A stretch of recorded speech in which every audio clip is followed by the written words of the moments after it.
오늘 주신 하나님의 말씀은 마가복음 1장 12절에서 15절 말씀입니다. 말씀을 받기 위한 고백을 먼저 드리겠습니다.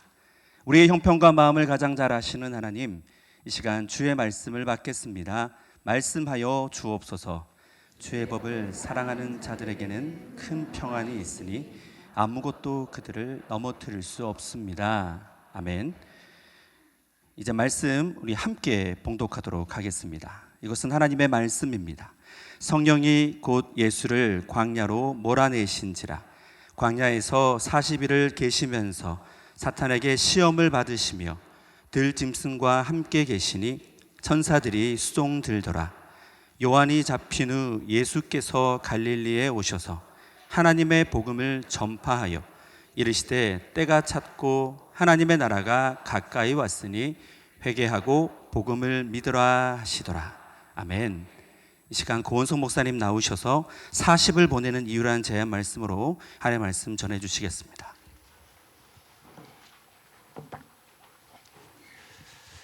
여러분께 이런 질문을 하나 드리겠습니다. 여러분은 숫자 중에 어떤 숫자를 가장 좋아하시나요? 아마 모든 분들이 저마다의 숫자를 좋아하시는 숫자들이 있을 것이고 또 꺼리는 숫자도 있지 않을까 생각을 합니다. 지난 2019년에 조사된 바에 보니까 우리나라 사람 중 한 45%가 역시 숫자 7을 가장 좋아하는 것으로 나타냈습니다. 럭키 세븐, 항상 행운을 얘기하는 게 때문에 그렇죠. 그런가 하면 4나 6을 가장 덜 선호하는 그런 숫자로 됐습니다. 부정적인 이미지가 좀 거기에 있는 것이죠. 우리는 한 해를 지나가면서 달력 또는 캘린더를 통해서 시간의 흐름을 파악하곤 합니다.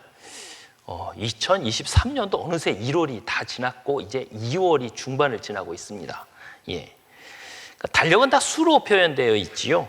이 수의 변화를 통해서 우리는 하루 또는 한 달 또 한 해의 흐름을 느끼고 때로는 아쉬워하고 때로는 뿌듯해하는 그런 감정을 느끼게 됩니다. 우리 일상의 흐름을 달력이 이렇게 알려주듯이 우리 교회에도 교회력이라는 것이 있습니다. 그리고 교회력에 따르면 오늘도 말씀해 주셨지만 바로 이번 주에 사순절이라는 절기가 시작이 됩니다. 사순절이란 부활절, 우리가 이제 4월에 맞을 텐데 부활절 전 40일의 시간을 가리킵니다. 근데 여기서 주일, 일요일을 제외한 나머지 요일만 따져서 40일을 계산하다 보니까 실제로 사순절은 한 7주 정도 가까운 기간이 됩니다. 희한하게도 서구교회에서조차 부활절은 항상 음력으로 지킵니다. 그러다 보니 부활절이 매년 바뀝니다. 그리고 부활절이 매년 바뀌다 보니까 부활절 전 40일을 지키는 사순절의 시간도 매년 달라진다고 할 수 있겠지요. 올해는 이번 주 수요일부터, 사순절 항상 수요일부터 시작되는데요. 수요일부터 시작해서 주일을 제외하고 부활주일 전까지의 40일의 사순절을 지키게 되는 것이죠. 보통 사순절이 되면 우리는 그 기간 동안 예수님께서 어떤 삶을 사셨는지 또 어떤 말씀을 하셨는지 이런 것들을 기억하게 되고 다른 때와는 좀 다른 몸가짐을 경건하게 하고 나를 즐기는 삶도 조금은 줄이고 주님을 좀 더 생각하는 시간을 할애하곤 하지요. 저는 오늘 사순절의 의미를 한번 살펴보고자 하는 것인데요.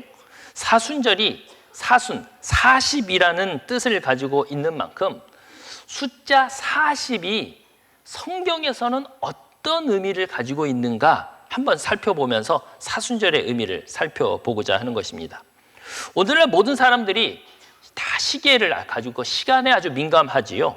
시간을 시분초로 세분화해서 우리가 보내고 있는데 이렇게 수는 지극히 민감하게 우리가 수에 반응하다 보니까 오늘날의 수는 지극히 제한된 의미만으로 우리에게 의미를 주곤 합니다. 우리가 사는 사회는 대부분 모든 기준이나 수치를 수로 표현하지요. 내가 태어나서 얼마나 오래 살았는지 우리는 나이도 수로 표현합니다. 날씨가 얼마나 더운지 추운지에 대한 정도도 우리는 수로 표현하지요. 심지어는 우리가 가장 좋아하는 돈도 항상 수로 표기합니다.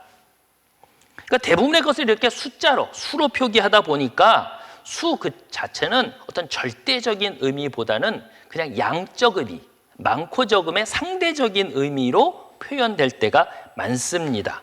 뭐 예를 들면 이런 거죠. 오늘 정확히 온도가 몇 도인지는 모르지만 우리 서울의 온도가 뭐 영상 4도 정도 되었다라면 4도에 대한 느낌은 별로 없습니다. 단지 뭐 어제가 영하 뭐 마이너스 영하 1도였다라고 하면 오늘은 어제보다 굉장히 포근하겠네. 또 내일은 뭐 영상 7도 10도까지 올라간다. 그러면 내일은 오늘보다 더 따뜻하겠네. 이런 정도의 감을 가지고 수에 대해서 느끼고 있는 것이지요. 하지만 우리가 성서시대로 조금 돌아가 보면 성서시대에는 수에 대한 생각이 오늘과는 조금 달랐습니다. 간단히 말씀드리면 그 시대 사람들은 수에 대한 절대적인 의미가 있었습니다. 그 수가 가지고 있는 어떤 질적인 이미지, 그 숫자가 고유하게 풍기는 감정이 있었다는 거예요.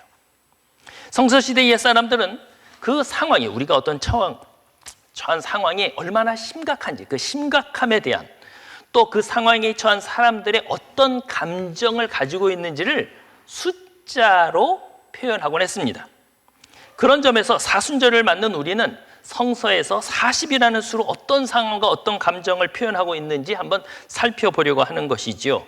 왜 우리의 교회력에 따르면 이 십자가의 길을 가신 예수님의 그 기간을 50도 아니고 30도 아니고 40으로 정했을까 하는 그것을 한번 40에 대한 의미를 살펴보면서 사순절에 우리가 어떤 것을 고민해야 될지를 생각해 보고자 합니다. 첫 번째로 먼저 40이라고 하는 수는 훈련의 기간, 연단, 인내하며 살아가는 연단의 시간을 의미합니다. 오늘 함께 읽었던 본문에도 나오지만 예수님께서는 공생하기 전에 40일 동안 광야에서 시험을 받았다. 이렇게 기록되어 있는데요. 마가복음 1장 12절 13절 말씀 다 같이 한번 읽어볼까요? 성령이 곧 예수를 광야로 몰아내신지라 광야에서 40일을 계시면서 사탄에게 시험을 받으시며 들짐승과 함께 계시니 천사들이 수종 들더라. 아멘. 예. 광야에서 40일 동안 계시면서 사탄으로부터 시험을 받았다는 것이죠.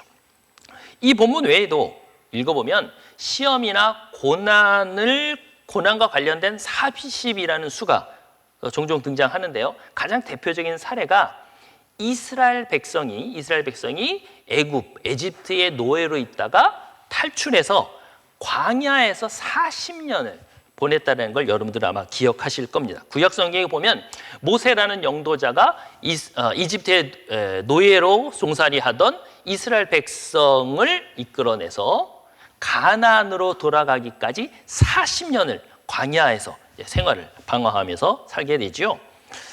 말이 광야지 사람들이 정착해서 살지 않는 곳이 광야입니다. 뭐 마실 물이 제대로 되어 있지 않고 음식도 제대로 구비하지 못하는 곳, 그곳이 광야지요. 이런 곳에서 떠돌아다니면서 산다는 것은 쉬운 일이 아니죠. 정말 힘들고 인내하고 수많은 땀과 눈물을 흘리며 견뎌야 하는 곳, 그곳이 광야입니다. 그런데 그곳에서 40년이라는 세월을 보냈다는 것입니다.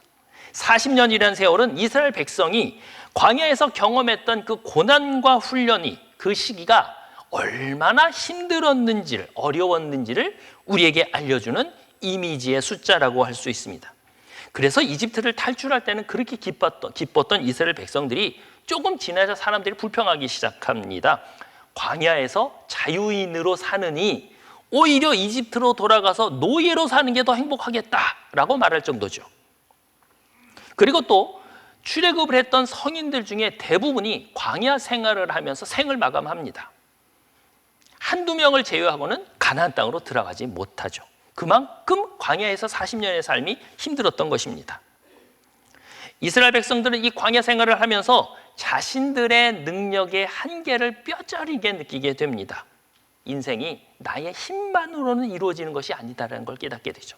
나 혼자서로는 도저히 이 인생을 살아갈 수 없겠구나라는 걸 느끼게 됩니다. 먹을 것을 구하고 싶었지만 구할 수가 없고 자포자기하면서 절망하자 그때 하나님께서는 그들에게 만나와 메추라기로 먹이십니다. 이스라엘 백성들은 하루하루의 일용할 양식이 자신들에게 주어진다는 것이 얼마나 감사한 일인지를 그때 뼈저리게 경험하면서 느끼게 되는 것이죠. 그들은 하나님의 은혜가 무엇인지를 하루하루의 구체적인 경험을 통해서 경험을 합니다. 비록 그들이 자주 불평하고 하나님을 원망하기도 했지만 그럴 때마다 다시금 하나님께서는 그들을 싸매시고 그들을 알게 하시고 그들과 동행하며 그들의 연단 과정에 함께 하셨습니다. 그래서 학자들은 이렇게 말하곤 합니다. 우리가 출애굽 사건을 이스라엘 백성을 에집트에서 이끌어낸 사건 이렇게 얘기도 하지만 사실 따지고 보면 내용상으로 보면 종살이하고 있는 이스라엘 백성을 이집트로부터 끌어낸 사건이 출애굽이 아니라 종살이하고 있는 사람들을 끄집어내서 하나님의 백성인 이스라엘을 만들기 위해 이스라엘 백성으로 연단하기 위해 하나님께서 이끄신 것이 출애굽이다라는 것입니다. 이스라엘 백성 그들을 구원하신 게 아니라 이스라엘 백성으로 하나님의 백성으로 만들고자 하셨던 사건이라는 것입니다. 그만큼 이 광야의 40년은 훈련과 연단의 시기였다는 것입니다. 이스라엘 백성이 혹독한 연단의 시기를 40년 광야 생활로 표현하고 있듯이 성경은 예수님의 시험 기간도 얼마나 혹독했던 상황인지를 40이라는 숫자로 우리에게 이야기해 줍니다. 예수님조차도 그런 혹독한 시험과 연단의 시기를 보냈다는 거지요. 그렇습니다. 40년의 광야 생활, 40일의 시험 기간은 그 연단과 훈련 과정이 얼마나 힘든지를 말해줍니다. 하지만 성경은 그것과 더불어 우리에게 또 말씀을 하시죠. 그러한 혹독한 훈련의 과정, 힘든 연단의 시기 동안 하나님께서 동행하셨다는 겁니다. 하나님께서는 이스라엘 백성은 그냥 내버려 두시지 않으셨어요. 그들과 동행하시고 그들과 대화하시고 그들이 어려운 일이 생길 때마다 그 문제를 해결해 주시고 그 음성을 들으시고 그들과 함께 동행하셨다는 겁니다. 사순절을 마주하고 계신 여러분, 사순절은 우리에게 연단과 훈련의 시기가 될 것입니다. 그리스도인으로서 우리는 이 사순절의 40일이 진정한 그리스도인으로 연단받는 40일이 될 것입니다. 그 40일은 결코 쉬운 40일이 아닐 수도 있어요. 힘들 때도 있고 지칠 때도 있을 것입니다. 하지만 우리는 이 한 가지 사실을 기억했으면 좋겠습니다. 우리가 받고 있는 이 연단과 훈련의 여정에 우리 하나님께서 동행하신다라는 것입니다. 우리에게 힘들고 고달픈 시간이 될지도 모르지만 힘들고 어려울수록 우리는 하나님의 은혜를 더 강력하게 경험하게 될 것입니다. 하나님의 동행과 은혜를 경험하는 사순절 기간이 되기를 바랍니다. 두 번째로 40은 연단의 훈련의 시기인과 더불어 그것이 좀 더 강해져서 극한의 어떤 지점, 정점을 가리키는 표현이기도 합니다. 사도 바울은 고린도 교회에 보내는 편지에서 이렇게 말하고 있는데요. 고린도 후서 11장 23절 후반부부터 24절까지를 한번 같이 읽어보겠습니다. 내가 수고를 넘치도록 하고 옥에 갇히기도 더 많이 하고 매도 수없이 맞고 여러 번 죽을 뻔하였으니 유대인들에게 40에서 하나 감한 매를 5번 맞았으며, 네, 여기 보면 40에서 하나 감한 매를 5번 맞았다 이렇게 얘기하죠. 여기서 사실 죽음을 의미하는 숫자이기도 합니다. 당시 죄인으로 판결받은 사람이 채찍이나 매질을 당하게 되면 매질을 당하는 사람은 중간중간에 실신하는 일이 벌어집니다. 보통 사람은 뭐 한 10대를 맞기도 전에 그 고통으로 인해서 정신을 잃게 되죠. 그러면 매를 때리는 사람은 실신한 사람을 그냥 대고 계속 때리지 않습니다. 실신한 죄인을 깨웁니다. 정신 차리게 하고 그리고 나서 매질을 합니다. 그래야 더 고통스러우니까. 그러면 맞는 사람은 또 몇 대 맞고 또 실신하게 됩니다. 그러면 여러 번에 걸쳐서 맞다가 실신하고 깨어나게 되고 다시 맞고 또 실신하는 일을 반복하게 되죠. 몸도 고통스럽지만 정신적으로도 거의 미칠 지경에 이르게 됩니다. 그래서 40에 가까운 매질을 당하면 거반 죽은 상태가 돼서 형장으로부터 끌려 나오게 됩니다. 아마도 그 형장을 경험한 바울은 며칠에서 길게는 10수여일 동안 인사불성의 상태에서 정말 살아날 수 있을까 죽을까 생사를 오고 가는 그런 위험한 상황을 여러 번 겪었다라는 것입니다. 그런 매질을 5번 당했다라는 것입니다. 40은 극한의 상태, 죽음의 상태를 말하기도 합니다. 실제로 성경에는 전 인류의 죽음의 상황을 40으로 나타내기도 합니다. 창세기 7장에 보면 하나님께서 온 인류의 죄가 만연한 것을 한탄하시고 심판을 하시길 원하죠. 벌하시려고 합니다. 그 중에 노아의 가족만을 선택하셔서 방주를 짓게 하고 조금의 생명체들을 방주 안에 집어넣고는 모든 민족을, 모든 생명체를 벌하시려고 하죠. 그리고 방주에 모두가 다 탔을 때 비를 내리십니다. 비가 조금 적절하게 내리면 비는 우리에게 생명을 주는 것이죠.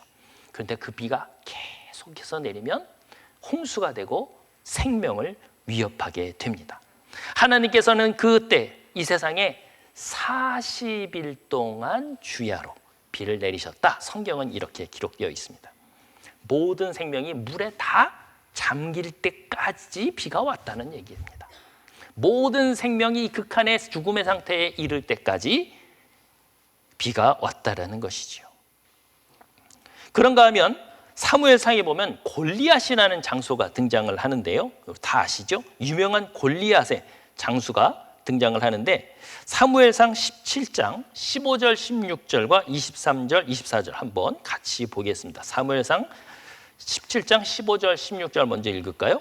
다윗은 사울에게로 왕래하며 베들람에서 그의 아버지의 양을 칠 때에 그 블레셋 사람이 40일을 조석으로 나와서 몸을 나타내었더라. 23절 24절입니다.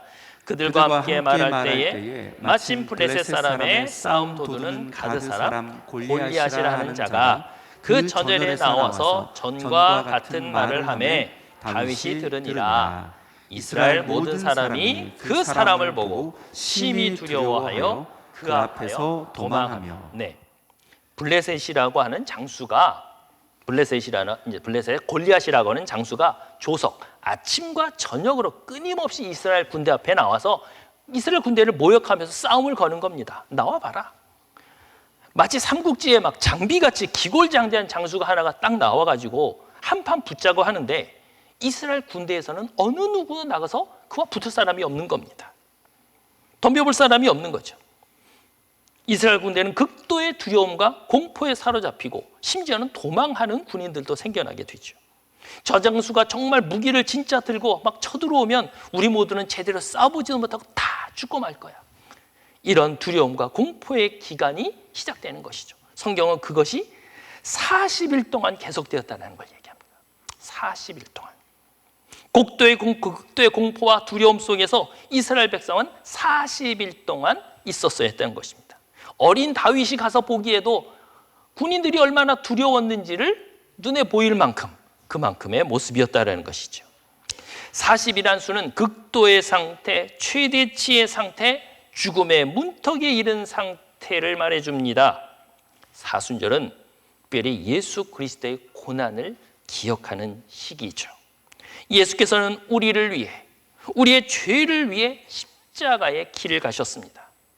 그분이 우리를 대신하여 채찍질을 당하셨죠. 그리고 그 끔찍한 십자가의 형틀을 짊어지셔야 했습니다. 그리고 그 골고다 언덕으로 한 발짝 한 발짝 힘겹게 걸어가셔야 했습니다. 사순절의 기간 40일이라는 날은 어쩌면 쉽게 지나갈 수도 있는 기간입니다. 그러나 사순절 하루하루의 무게는 그렇게 가볍지 않습니다, 여러분. 그 극한의 고통, 그 극도의 고난, 그리고 그 삶의 죽음에 이르기까지의 그 두려움과 공포, 이 모든 것들을 우리가 사순절을 보내는 우리들은 그 하루하루의 삶을 그리 가볍게 보낼 수는 없다라는 것입니다. 우리 앞에 서서 우리를 향해 외치는 골리앗은 거대하게 무서워하면서 무섭게 우리에게 태양이 옵니다. 욕심의 골리앗, 명예의 골리앗, 거짓의 골리앗, 그런 골리앗이 외침이 너무 강력해서 우리는 거기에 항거할 수 없을지도 모릅니다. 하지만 사순절의 십자가의 길을 한 걸음 한 걸음 내디신 예수 그리스도의 발걸음을 우리는 잊지 말아야겠습니다. 그렇다고 성경에 등장하는 40이 이렇게 늘 어렵고 힘들고 끔찍한 수를 얘기하는 건 아닙니다. 죽음 같은 극한의 공포를 표현하는 것만이 40은 아닙니다. 40이라는 세 번째 의미는 긍정적인 의미를 또한 우리에게 줍니다. 사람들은 누구나 어느 기간 동안 어떤 삶을 마치고 그 다음 어떤 단계의 새로운 삶으로 이렇게 넘어가는 시기가 있지요. 예를 들어 우리가 보통 부모님께 늘 의존하면서 사는 어린이의 시기가 있고, 그러다가 어느 순간 부모로부터 독립해서 스스로가 알아서 판단해야 되는 청년의 시기, 또 성인의 시기로 접어들게 됩니다. 공부만 해야 되는 학생의 시기가 있다면 이제 공부를 마치고 사회 속으로 나가서 일을 해야 되는 또는 직장의 시기가 있는 것이지요. 이런 시기의 전환이 적절하게 잘 이루어질 때 우리는 건강한 모습으로 사회에 잘 책임을 감당하게 됩니다. 성경도 이러한 인생의 전환기를 알고 있었어요. 성경은 사람이 어떤 하나의 단계에 머무르면서 훈련을 받거나 어떤 책임을 다 감당하고 이제 어디로 옮겨가야 할 시기를 40이라는 숫자로 보았던 것 같습니다. 다시 말해서 사람이 어떤 오랜 상황에 머물다가 다음 단계로 넘어가야 하는 그 시기에 그 적절한 시기, 그거를 40이라고 표현했다는 것입니다. 이런 모습이 가장 대표적으로 잘 드러나는 인물이 여러분이 잘 아는 모세라고 하는 인물입니다. 모세는 120년을 살았다고 성경에 기록되어 있는데요, 40년씩 크게 3개의 시기로 구분을 합니다. 잘 아시겠지만 왕자로서, 이집트의 왕궁에서 왕자로서의 40년이 있고요, 그러다가 양치기로서 살았던 40년이 있고 이스라엘의 영도자로 40년을 살았습니다. 모세의 첫 40년은 모세가 태어나 이집트 공주의 양자가 되면서 왕궁에서 삶을 시작합니다. 이 시기는 부족할 게 없고 아주 풍족한 양질의 교육을 받으며 살았던 아주 행복한 시기라고 할 수 있죠. 그런데 어느 날 저 바깥에서 노예 생활을 하고 있는 그 사람이 나와 같은 동족이라는 걸 깨닫게 되지요. 그리고는 어느 날 그 노예들을 막 박해하고 힘들게 하는 이집트 병사를, 그 노예를 살리려고 하다 보니까 노예를 폭행하게 되고 죽이는 일이 벌어지게 됩니다. 그 사실이 알려지면서 모세는 왕국에서 도망쳐 먼 미디안 광야로 가서 양치기로 40년을 보내게 되지요. 그러다가 그가 80살이 되었을 때 하나님의 음성을 듣고 다시 이스라엘의 영도자로 부름을 받고 이스라엘 백성들을 이끌고 가나안으로 이끄는 사명을 얻게 됩니다. 이집트의 왕자로서 세상의 중심에서 커왔던 모세의 40년. 하지만 어느 순간 세상의 중심에서 쫓겨나서 아무도 주목하지 않는 세상의 변두리에서 양을 치며 살았던 40년. 그러나 이제 마침내 다시금 하나님의 부르심을 받고 이스라엘 백성의 영도자로 한 시대 40년을 살게 되는 것입니다. 모세에게 있어서 이 마지막 40년은 하나님과 동행했던 시기였습니다. 물론 하나님과 이스라엘 백성 사이에서 어렵고 힘든 일도 너무 많았지만 모세에게 있어서 이 시기는 하나님과 정말 특별한 관계 속에서 통행했던 기간이었습니다. 우리는 성경을 피면 성경 처음에 나오는 창세기부터 신명기까지에 있는 이 5권, 창세기부터 신명기까지에는 구약에 나오는 첫 권을 보통 우리가 다른 말로 모세오경이다 이렇게 부르기도 합니다. 모세오경이라고 5권을 부르는 이유는 모세가 하나님 앞에 가서 십계명 그리고 계명을 듣고 그 계명을 적은 그 십계명의 돌판을 수여받은 사람이기 때문에 그 이름을 상징해서 모세오경이라고 우리가 보통 부르는 것입니다. 성경에는 모세가 십계명을 받기 위해서 시내산에 올라간 어떤 그 장면을 우리에게 이렇게 표현해 주는데요, 출애굽기 34장 28절을 제가 한번 여러분께 읽어드립니다. 모세가 여호와께 여호와 함께 40일 40야를 거기 있으면서 떡도 먹지 아니하였고 물도 마시지 아니하였으며 여호와께서는 언약의 말씀 곧 십계명을 그 판들에 기록하셨더라. 이렇게 되어 있습니다. 모세가 율법을 받기 위해서 시내산에서 하나님 곁에 오래 머물면서 40일의 시간을 보냅니다. 이 40일이라고 하는 이 말씀은 모세가 전적으로 하나님께만 집중했던 시간이게 됩니다. 모세가 하나님 곁에서 머물렀던 그 시기, 그 40을 얘기합니다. 그리고 29절에 보면 이제 그가 다시금 내려올 때 어떤 모습이었는지를 이야기하는데요. 제가 읽겠습니다. 모세가 그 증거의 두 판을 모세의 손에 들고 시내산에서 내려오니 그 산에서 내려올 때 모세는 자기가 여호와와 말하였으므로 말미암아 얼굴 피부에 광채가 나나 깨닫지 못하였더라. 이렇게 되어 있습니다. 그러니까 모세가 내려오는데 모세 얼굴에 광채, 빛이 났다는 건데 모세는 스스로 깨닫지 못했지만 그를 바라보는 이스라엘 백성이 그걸 발견했다라는 것이지요. 하나님과 함께 머물렀던, 하나님께만 집중했던 모세, 40일 동안 머물렀던 그가 어떤 변화를 겪게 되었는지를 오늘 성경은 단적으로 표현해 주는 겁니다. 40일, 그것은 전환과 변화의 시기를 이야기합니다. 모세는 40일 동안 하나님에게만 전적으로 집중을 했고요. 그것으로 인해서 그가 내려올 때 엄청난 전환과 새로운 변화를 경험하게 됩니다. 우리도 사순절을 맞아 우리도 전적으로 하나님께 집중할 수 있는 시간이 되기를 바랍니다. 그리고 이 40일이 지났을 때 우리의 삶에서도 어떤 변화가 일어날지, 내 모습에 어떤 전환의 모습이 일어날지를 기대하시기 바랍니다. 그 전환과 변화를 기대하며 40일을 함께 보내는 우리의 모습이 되었으면 좋겠습니다. 40이 한 삶의 한 주기를 의미하고 또 인생의 전환을 얘기한다면 40은 완성을 의미한다고 할 수 있어요. 예수께서는 부활하신 후 하늘로 올라가시기 전까지 40일 동안 이 세상에서 제자들과 함께 하셨다고 기록되어 있습니다. 그리스도와 동행했던 제자들의 삶, 부활을 경험하고 그리스도와 동행했던 그 40일의 기간, 제자들에게는 변화의 시기이기도 했고 또한 그리스도의 제자의 완성된 모습으로 성장해 가던 시기였습니다. 사순절은 예수 그리스도의 십자가의 죽음으로 끝나는 것 같지만 사실 사순절은 부활로 이어집니다. 사순절의 의미가 부활로 이어진다는 거예요. 사순절을 보내는 우리는 부활을 통해서 새로운 완성의 자리로 나아가게 됩니다. 사순절은 교회력의 절기 중 가장 긴 기간이기도 합니다. 그만큼 신앙적으로 굉장히 중요하다고 생각했던 것입니다. 아마도 7주에 가까운 이 긴 시간을 사순절에 둔 것은 사순절 동안 우리로 하여금 우리 자신을 좀 한번 깊이 돌아볼 수 있기를 바라는 것 아니겠습니까? 매년 맞는 사순절이지만 올해 사순절을 맞는 우리는 인격적으로 그리고 신앙적으로 어떤 모습으로 변화되어야 할지를 고민할 수 있었으면 좋겠습니다. 우리 삶에는 늘 힘들고 고통스러운 연단의 시간이 옵니다. 하지만 두려워 마시기 바랍니다. 우리 주님께서 동행하실 것입니다. 때로는 그 고통의 시간이 너무 힘들게 느껴지고 도저히 참을 수 없는 극한의 상태로 느껴질 수도 있습니다. 그렇다고 실망하지 마시기 바랍니다. 십자가에 달리셨던 우리 주님께서 부활하셨기 때문에 그렇습니다.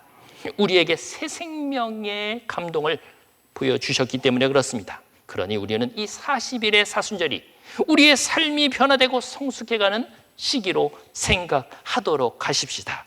좀 더 바른 그리스도인으로 성장하고 하나님과 사람 앞에서 좀 더 완성된 존재로 거듭나는 우리의 한 사람 한 사람이 되도록 하시습니다. 사순절 우리 주님과 동행하는 뜻깊은 시간이 되기를 소망합니다.